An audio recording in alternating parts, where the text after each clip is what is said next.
20-25 দিন ধরে সন্দেশখালীতে যে ঘটনা ঘটে চলেছে, সেই ঘটনার মূল যে ঘটনা সেটা দেখানোর প্রতিবাদে যে বাংলায় কিভাবে অত্যাচার শুরু হয়েছে, আজ সন্দেশখালীতে কি হচ্ছে, সেখানকার মা বোনেদের উপরে কি অত্যাচার হচ্ছে, সেই মা বোনেদের পাশে দাঁড়ানোর জন্য যখন নওশাদ সিদ্দিকী সন্দেশখালী পৌঁছাচ্ছিলেন, সেই সব নওশাদ সিদ্দিকীকে সায়েন্স সিটি থেকে অ্যারেস্ট করা হলো কেন? এটাও একটা প্রশ্ন। আপনারা জানেন 21শে জানুয়ারি প্রতিষ্ঠা দিবসে যখন নওশাদ সিদ্দিকী তার কলকাতায় পৌঁছাচ্ছিলেন, তখন আরাবুল ঝামেলা দাঙ্গা সৃষ্টি করেছিল, কিন্তু সেই আরাবুলকে অ্যারেস্ট করা হয়নি, নওশাদ সিদ্দিকীকে অ্যারেস্ট করা হয়েছিল।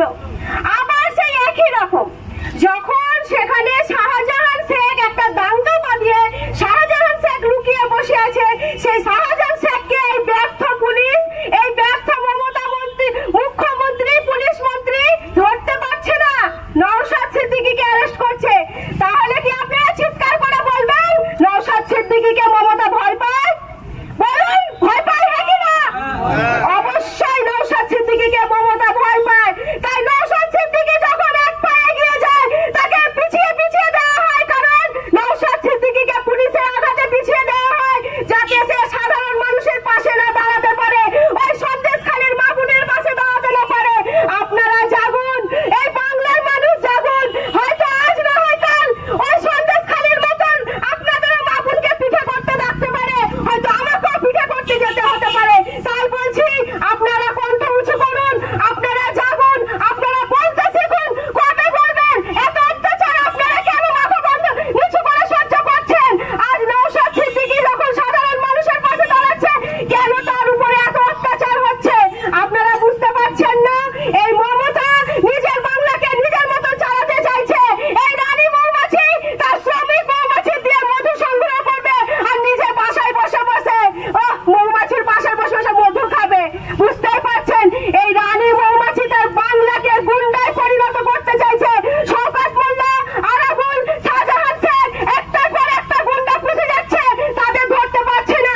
আজ হাইকোর্টকে নির্দেশ দিতে হচ্ছে যে শাহজাহান শেখকে ধরার জন্য পত্রিকায় দেওয়া হোক যে শাহজাহান শেখ পলাতক। কেন?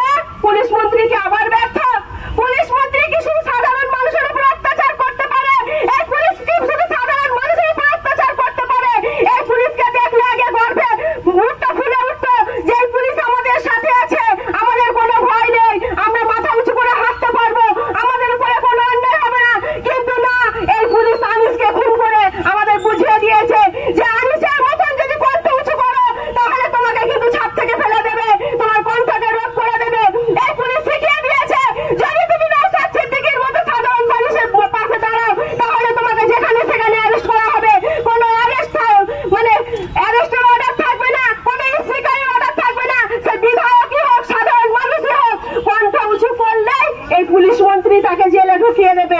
এই পুলিশ মন্ত্রী নিজে রানী হয়ে খালি ডানা মেলে উড়ে বেড়াচ্ছে আর বাংলার চোর পুষে পুষে বেড়াচ্ছে। এই বাংলার চোরেরা শুধু চুরি করছে, বেড়াচ্ছে, ঘুরছে, কিন্তু কোনো প্রতিবাদ করছে না। আজ সন্দেশখালীর মা বোনেরা কিভাবে কাঁদছে আপনারা দেখুন। আর সেখানেরই কিছু মা বোন আছে, কয়েকদিন আগে বলেছিল না কয়েকটা মা বোন যে আমাদের স্বামীরা আমাদের 100 টাকা দেয় না, দিদি লক্ষ্মীর ভান্ডার দেয়।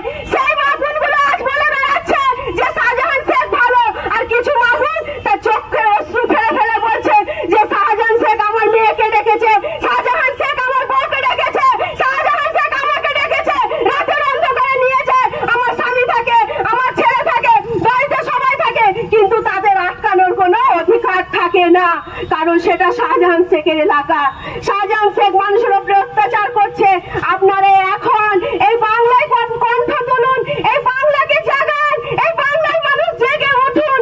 হয়তো একদিন হবে আপনি কথা বলতে পারবেন, কিন্তু কণ্ঠ জোর করে বলতে পারবেন না। হয়তো একদিন হবে আপনি দাঁড়াতে পারবেন, প্রতিবাদ করে দৌড়াতে পারবেন না। হয়তো একদিন হবে আপনি সবকিছু করতে পারবেন, এই শাসক দলের বিরুদ্ধে কিছু করতে পারবেন না। এখনো বলছি, আইএসএফ এর ছত্রতলে এসে আপনারা এই বাংলাকে জাগান, এই বাংলার মানুষ আইএসএফ এর পাশে থাকুন। না হলে আজ কিন্তু নওশাদ সিদ্দিকীর উপরে অত্যাচার হচ্ছে, কাল আপনার উপরে অত্যাচার হবে, আজ সন্দেশখালীর মা বোনেদের উপরে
এখনো সজাগ হন।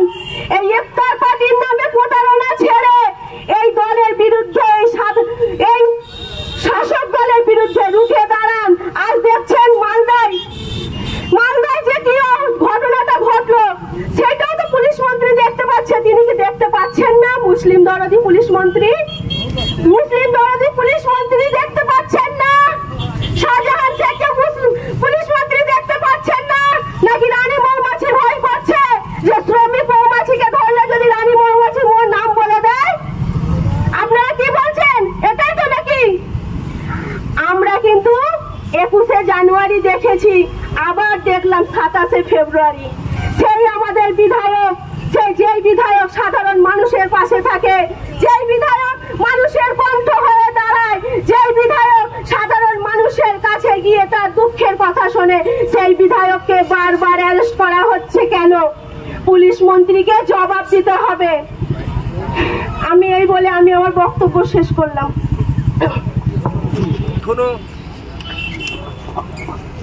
এই মুহূর্তে আমার কথা হলো, এখনো পর্যন্ত বিধায়ক সাহেবকে ছাড়া হয়নি বা ছাড়ার কোন রকম কোনো কথাবার্তা হয়নি। উচ্চ মাধ্যমিক পরীক্ষা থাকার কারণে কোনো বড় কর্মসূচি, পথ অবরোধ কিংবা থানা ঘেরাও কর্মসূচি রাজ্য কোথাও হচ্ছে না বা আমরা বিধানসভা থেকে নেব না। আমরা রাস্তায় আমাদের রাজ্য কমিটি থেকে আমাদের